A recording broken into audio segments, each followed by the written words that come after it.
എന്താണ് prebiotic and probiotic? Probiotic എന്ന് പറഞ്ഞു കഴിഞ്ഞാൽ നമ്മുടെ വയറ്റിനുള്ളിൽ വളരുന്ന ഗുഡ് ബാക്ടീരിയസിനെയാണ് പ്രോബയോട്ടിക് എന്ന് പറയുന്നത്. പ്രീബയോട്ടിക് എന്ന് പറഞ്ഞു കഴിഞ്ഞാൽ ബാക്ടീരിയക്കുള്ള ഭക്ഷണങ്ങളെയാണ് പ്രീബയോട്ടിക്സ് എന്ന് പറയുന്നത്. ഇപ്പം ഇന്നത്തെ ജീവിതത്തിൽ ഇതിൻ്റെ പ്രസക്തി എന്താണെന്ന് വെച്ച് കഴിഞ്ഞാൽ, നമുക്ക് അസുഖങ്ങളിൽ കൂടുതലും നമ്മൾ ഈ മോഡേൺ മെഡിസിനെ കൂടുതലും ആശ്രയിക്കുകയും കാര്യങ്ങളൊക്കെ ചെയ്യണത്. അപ്പോൾ നമുക്ക് ആൻറ്റിബയോട്ടിക്സ് എടുത്തു കഴിയുമ്പോൾ ഈ സ്പെക്ട്രം ആൻറ്റിബയോട്ടിക്സ് എന്ന് പറഞ്ഞു കഴിഞ്ഞാൽ ടാർഗറ്റഡ് ബാക്ടീരിയ മാത്രമല്ല, നമ്മുടെ വയറ്റിനുള്ളിലെ എല്ലാ ബാക്ടീരിയസിനെയും കൊല്ലുന്നതാണ്.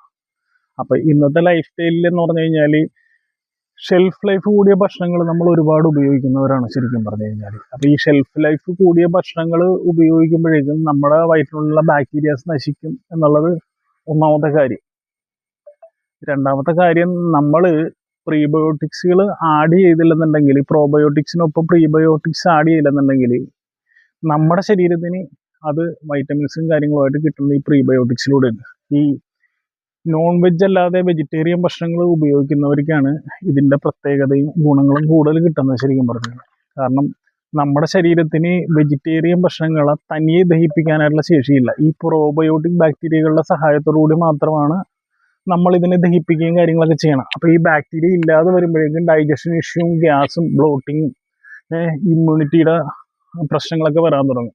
ഇപ്പോൾ ഇതിൽ നിന്ന് മാറി നിൽക്കാനായിട്ട് എപ്പോഴും നമ്മൾ ശ്രദ്ധിക്കേണ്ടത് ലൈഫ് സ്റ്റൈലിൽ പുറത്തുനിന്ന് ഈ പ്രോബയോട്ടിക് നശിക്കാൻ കാരണമാകുന്ന ഭക്ഷണങ്ങൾ അറ്റ്ലീസ്റ്റ് ആൻറ്റിബയോട്ടിക് ഉപയോഗിച്ച് കഴിഞ്ഞാൽ ഒരു 3 മാസത്തേക്കെങ്കിലും ഉപയോഗിക്കാതിരിക്കാൻ നോക്കുക. ഷെൽഫ് ലൈഫ് കൂടിയ ഭക്ഷണങ്ങൾ, ഉദാഹരണം ഷെൽഫ് ലൈഫ് കൂടിയെന്ന് പറഞ്ഞു കഴിഞ്ഞാൽ നമ്മളൊരു സാധനം എടുത്ത് അതിനൊരു ലൈഫ്